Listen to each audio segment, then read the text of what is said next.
Hello everyone, स्वागत है आप सबका मेरे यूट्यूब चैनल में। और बायो टीज़र में आज हम डिस्कस करेंगे ट्रांसलेशन के बारे में। व्हाट इज़ ट्रांसलेशन, इसकी साइट क्या है, किस टाइप से ये प्रोसेस जो है वो सेल में कंप्लीट होती है, कौन कौन से सेल ऑर्गेनेलीज हैं जो प्रोसेस में इन्वॉल्व होते हैं, ये सब बातें आज हम इस वीडियो में करने वाले हैं। तो स्टार्ट करते हैं। सबसे पहले हम बात करेंगे कि ट्रांसलेशन क्या है। What is translation? So translation is the process of synthesis of protein from mRNA। यानी जो mRNA है, मैसेंजर RNA है, जो कि DNA से मैसेज को लेकर के आ रहा है, उसके थ्रू जो इन्फॉर्मेशन आ रही है उसको रीड करके प्रोटीन को सिंथेसाइज करने की जो प्रोसेस है, इसी को हम कहते हैं ट्रांसलेशन। अगर हम मॉलिक्यूलर लेवल पे बात करें तो प्रोटीन क्या है? Polymer of amino acid. और mRNA जो है वो है पॉलीमर ऑफ न्यूक्लियोटाइड। तो हम क्या कहें कि ट्रांसलेशन क्या है? It is the process of synthesis of polymer of amino acid from polymer of nucleotide. Done. Process जो है उसको परफॉर्म करने के लिए जो मेजर सेल ऑर्गेनेली है, that is ribosome, also called as protein factory of cell. Done. यानी cell जो है, सेल में वो पर्टिकुलर ऑर्गेनेली जो कि प्रोटीन सिंथेसिस का काम कर रहा है वो है आपका राइबोसोम। यानी ट्रांसलेशन को परफॉर्म करने वाला मेजर सेल ऑर्गेनेली है राइबोसोम। डन। नेक्स्ट, राइबोसोम के रिगार्डिंग अगर कुछ जनरल इन्फो हम लें, राइबोसोम जो है, राइबोसोम होते हैं दो टाइप के। कौन कौन से? एक फर्स्ट टाइप है हमारे पास 70S type of ribosome. Next है हमारे पास 80S टाइप ऑफ राइबोसोम। एक 70S, एक 80S। डन। अच्छा, जो 70S टाइप ऑफ राइबोसोम है ये प्रेजेंट होता है प्रोकैरियोट्स में। साथ ही साथ यूकैरियोट्स में कुछ ऑर्गेनेलीज होते हैं, लाइक क्लोरोप्लास्ट हो गया, माइटोकॉन्ड्रिया हो गया, इनमें भी 70S प्रेजेंट होता है राइबोसोम। अच्छा, इनमें 70S है तो 70S जो राइबोसोम है it consist of 2 units. One is large sub unit called as 50S। ठीक है, लार्ज जो है उसको क्या बोल दिया आपने? 50S। जो स्मॉल है that is called as 30S। Large वाले को 50S, स्मॉल वाले को 30S। डन। अच्छा, जो 80S next form of ribosome है 80S। जो 80S टाइप ऑफ राइबोसोम है इसमें भी 2 सब यूनिट है। एक होती है इसमें 60S, लार्जर वाली है 60S, और स्मॉलर वाली जो है यहाँ पे वो होती है 40S। ठीक है, इस टाइप से राइबोसोम जो भी राइबोसोम है इट कंसिस्ट ऑफ 2 डिफरेंट सब units. First one is larger, next one is smaller. Done. 70S है तो 70S में कौन कौन से हैं? 50S and 30S। और अगर 80S है, 70S है तो उसमें है 50S एंड 30S, और 80S अगर है तो उसमें 60S एंड 40S है। ठीक है। अच्छा, ट्रांसलेशन जो है उसकी साइट क्या है? साइट है साइटोप्लाज्म। मतलब ट्रांसलेशन की प्रोसेस जो है वो कंप्लीट कहाँ पे होती है? सेल के साइटोप्लाज्म में। डन। नेक्स्ट बात करें अगर हम, तो नेक्स्ट हमारे लिए डिस्कशन टॉपिक है अडप्टर मॉलिक्यूल। याद कीजिए double helical model of DNA। वो जो ये मॉडल था, देने वाले कौन थे? Watson and Crick. उसमें से जो क्रिक थे, फ्रांसिस क्रिक ने बाद में एक अजम्पशन दिया था कि कोई ना कोई अडप्टर मॉलिक्यूल ज़रूर होता होगा सेल में। और अडप्टर मॉलिक्यूल का मतलब क्या है? कोई ऐसा मॉलिक्यूल जिसके कि 2 डिफरेंट एंड्स हो, ये है अडप्टर मॉलिक्यूल। क्या है अडप्टर मॉलिक्यूल का काम? कि इसका जो फर्स्ट एंड है वहाँ से तो ये अडप्टर मॉलिक्यूल न्यूक्लियोटाइड्स को रीड करेगा। यहाँ से क्या करेगा? न्यूक्लियोटाइड्स को, नाइट्रोजनस बेसिस को, यानी RNA की जो इन्फॉर्मेशन है उसको यहाँ से एक एंड से रीड आउट करेगा, और इस इंफॉर्मेशन के अकॉर्डिंग सेकेंड एंड पे ये क्या करेगा? ये अमाइनो एसिड को लेकर के आएगा। बिकॉज अमाइनो एसिड जो होते हैं उनका डायरेक्टली न्यूक्लियोटाइड से कोई रिलेशन नहीं होता है, विच मीन्स कि कोई ऐसा मॉलिक्यूल ज़रूर है बीच में जो कि इसको भी पहचाने और इसको भी पहचाने। इसको बोल दिया आपने अडप्टर मॉलिक्यूल। किसने बोला? फ्रांसिस क्रिक ने। तो एक हाइपोथेसिस कह लो, एक आइडिया इनिशियल जो है वो फ्रांसिस क्रिक का था। ढूंढा गया बाद में ऐसा मॉलिक्यूल कौन है, तो वो मिला tRNA। हालांकि टीआरएनए की डिस्कवरी पहले ही हो चुकी थी। क्या नाम था? एसआरएनए। एसआरएनए मतलब सॉल्यूबल आरएनए, बिकॉज ये सॉल्यूबल फॉर्म में साइटोप्लाज्म में मिलता था, तो एसआरएनए इसका नाम था। But later on this tRNA is recognised as adapter molecule. ठीक है, तो कौन है अडेप्टर मॉलिक्यूल? टीआरएनए। डन। अच्छा, टीआरएनए क्यों? T means transfer. It is also called as transfer RNA because it transfers the amino acid from the cytoplasm to the site of protein synthesis. मतलब जिस particular point पे protein synthesis हो रहा है वहाँ पे ला करके अमाइनो एसिड को ट्रांसफर करने का फंक्शन किसका है? टीआरएनए का। और वो कैसे कर रहा है कि इसके भी दो एंड्स हैं। एक एंड पे इसके पास अमाइनो एसिड बाइंड करने की पावर है, बाइंडिंग के लिए साइट है, और सेकेंड एंड पे इसके पास साइट है किसके लिए? कोडोन्स को रीड आउट करने के लिए। डन। अच्छा, अब बात करते हैं हम ट्रांसलेशनल यूनिट की। एमआरएनए जो है, ऐसा नहीं है कि पूरा का पूरा एमआरएनए जाकर के प्रोटीन सिंथेसिस में यूज हो रहा है, नहीं। एमआरएनए का एक पर्टिकुलर सेगमेंट है which is participating in the process of translation called as translational unit. How to identify the translational unit? पहचानेंगे कैसे हम? So it have two different start and stop marking. In starting means at 5' and it have start codon. कौन है start codon? देखिए हम जरा, start codon कौन है? Start codon is AUG। AUG जहां लिखा है वो है आपका start codon. And we also have stop codons. तीन होते हैं, तीनों में से कोई भी प्रेजेंट हो तो that means the protein synthesis will stop at this site. ठीक है, कौन कौन से हैं? UAA, UAG, UG।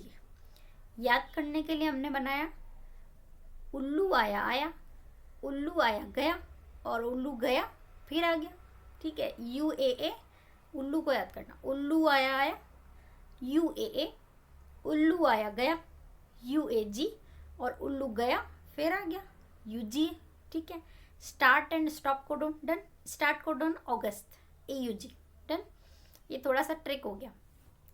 सो ट्रांसलेशनल यूनिट क्या है कि in the structure of mRNA where AUG is found, that is the start codon, means site for starting of translation process, and where stop codons are found, then the process of translation will stop at the site. Done.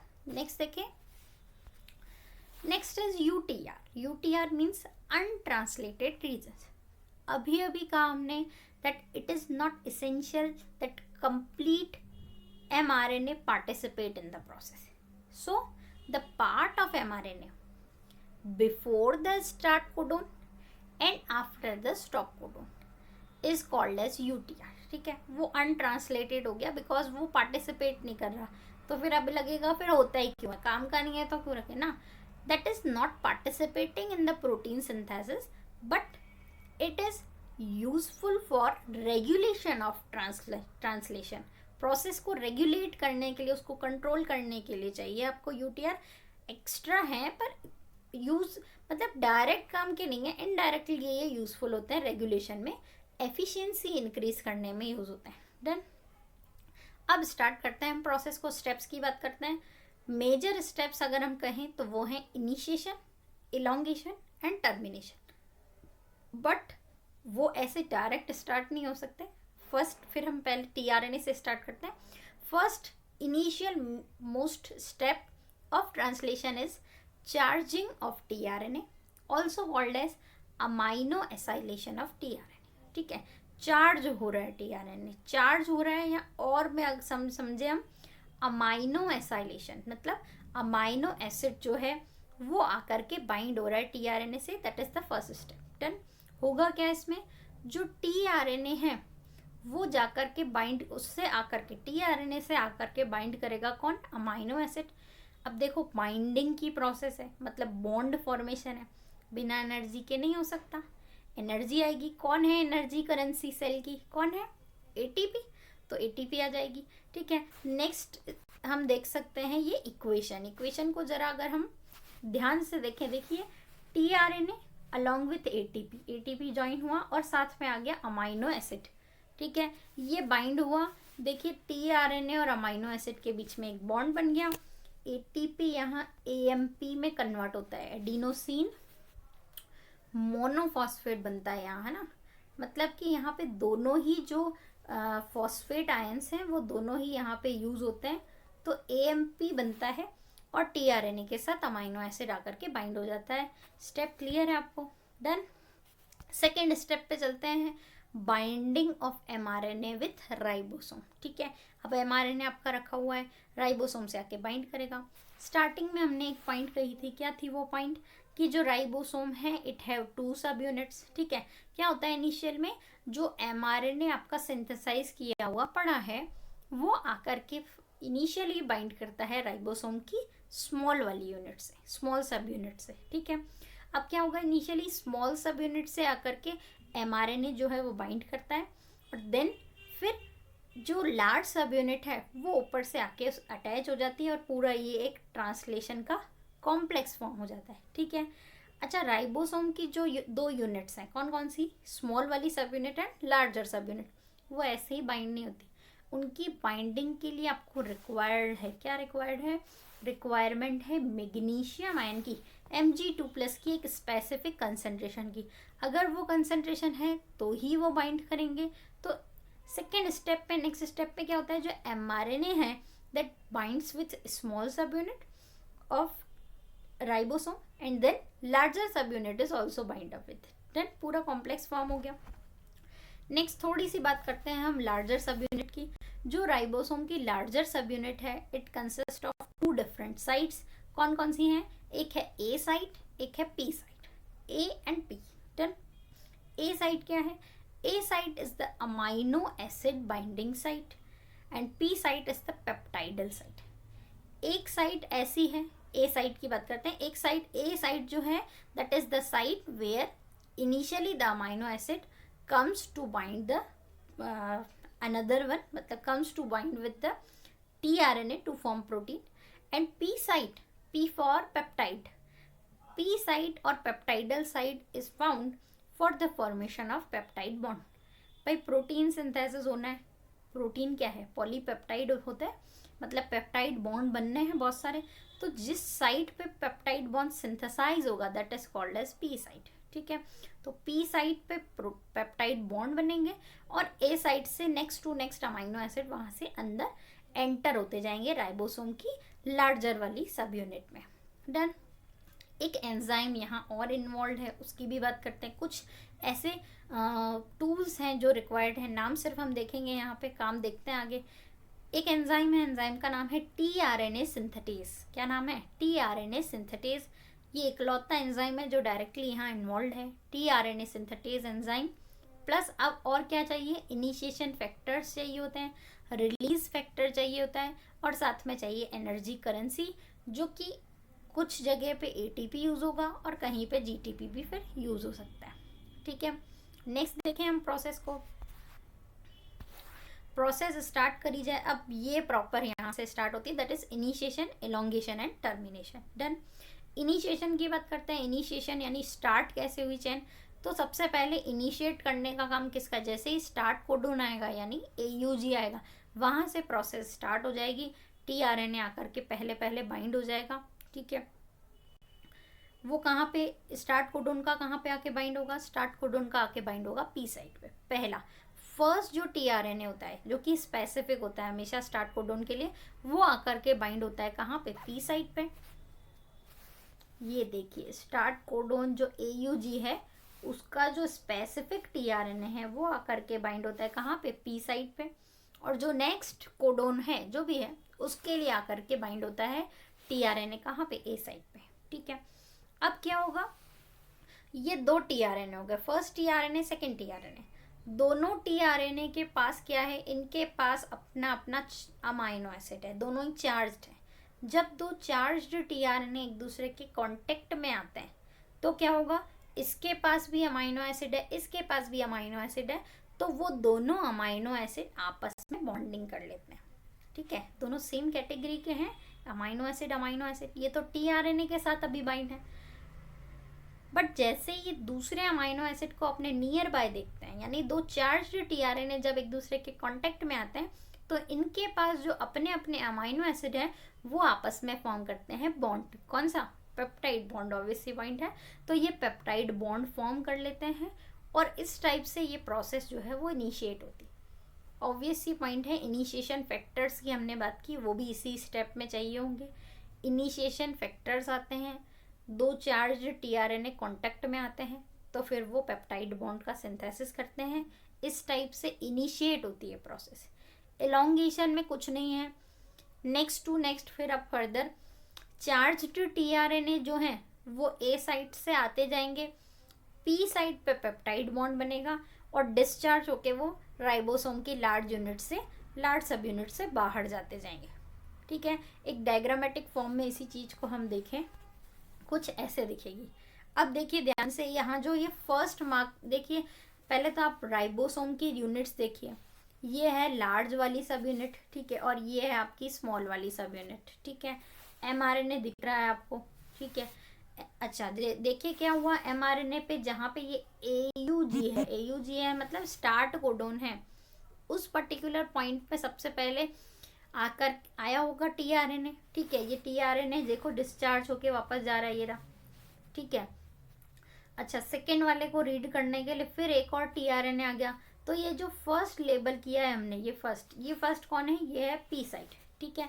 फिर second से label किया हमने, वो ribosome पे है, वो है A site. अब होगा क्या, इस वाली साइड से मतलब जहाँ पे ए साइट है वहां से आपके चार्ज टीआरएनए आते जाएंगे, ठीक है, और बाद में फिर इस तरफ से वो डिस्चार्ज होकर के रिमूव होते जाएंगे।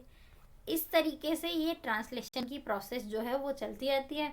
और फाइनली जब स्टॉप कोडोन आएगा मतलब यूए, यूएजी या यूजीए में से कोई आएगा, तो फिर ये प्रोसेस जो है वो स्टॉप की तरफ जाएगी। देख लेते हैं हम कि जब इस टाइप से सिंथेसिस की प्रोसेस कंटिन्यूसली चलती जा रही थी, फाइनली वहाँ पे कभी एक स्टॉप कोडोन आएगा। जैसे ही प्रोटीन सिंथेसिस कंप्लीट हो गया, स्टॉप कोडोन आ गया, मतलब प्रोटीन सिंथेसिस विल स्टॉप, ठीक है, स्टॉप हो गया। अच्छा फिर देन फाइनली यहाँ आता है रिलीज फैक्टर, और रिलीज फैक्टर क्या करेगा, जो कि प्रोटीन सिंथेसिस कंप्लीट हो चुका है उसको कर देगा, ये प्रोटीन की जो चेन है उसको कर देगा ये release, and process of translation will be completed, done. इस वीडियो में आज इतना ही। नेक्स्ट वीडियो के लिए अगर आप चाहते हैं कोई टॉपिक सजेस्ट करना तो उसे कमेंट बॉक्स में बताइए।